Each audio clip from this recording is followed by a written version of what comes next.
At after nga nating mamalengke at mag-grocery, mga sir mga ma'am, ayan, Daddy Jepo nyo ay nandito na sa bahay. At pansin nyo naman, yan, yung nanay ko naglalaba pa rin. So, may mga tagas-tagas pa ng tubig galing sa washing machine. So, yan guys, pansin nyo, Daddy Jepo nyo, tuloy-tuloy lang. Kasi nga si tatay ko hindi pa rin makapagkag-diskarga. So, Daddy Jepo nyo, independently dinidiskarga ng mga ito. So, yan, tuloy-tuloy lang ako. Kasi nga guys, ginagawa kong basic lahat ng bagay. Kasi nga, own business naman natin ito.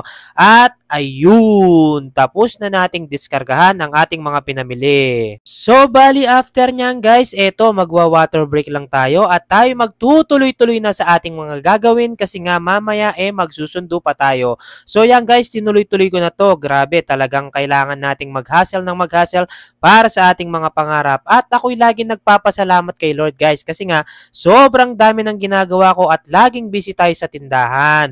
Yan. So, dapat look at the brighter side lagi. Pag lagi tayong nagiging busy, it means talagang something is happening in our life at sa ating business. Ako kasi talaga guys, sobrang saya ko nga kasi nga hindi na tayo nakikipagtrabaho at tapos na tayo sa corporate world dyan. Daddy Jepo nyo, all by myself na lang tayo sa business. So bali support lang sila mama ko tsaka yung kapatid ko. Pero napakalaking bagay na talaga nun para sa akin kasi nga everyday nakakasama ko yung parents ko at yung anak ko.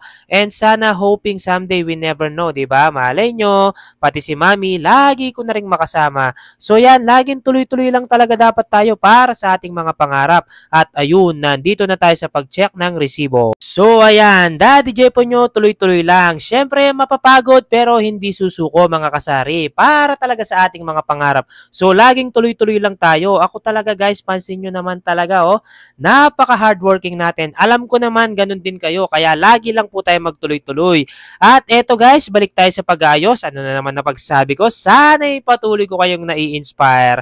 At ayan, nandito na tayo sa mga kape at pansinin nyo naman yung legendary cabinet natin. Grabe punong-puno na rin. Punong-puno na yung labas. Punong-puno pa yung loob ng cabinet natin. Diba nakaka-proud lang guys kasi nga kahit sobrang busy natin at dami nating ginagawa lumalago naman talaga yung tindahan natin. At syempre maraming sakripisyo dyan guys. Alam nyo naman, Daddy Jepo nyo, more talaga sa time ko nandito sa pagnenegosyo. Ang kagandahan lang flexible talaga tayo sa time. So yun, pinapasalamatan ko talaga kay Lord yun. Hindi pa man tayo ganun talaga successful financially pero yung time talaga natin may time freedom tayo. In short, hindi na rin tayo kailangan makiutos pa sa iba.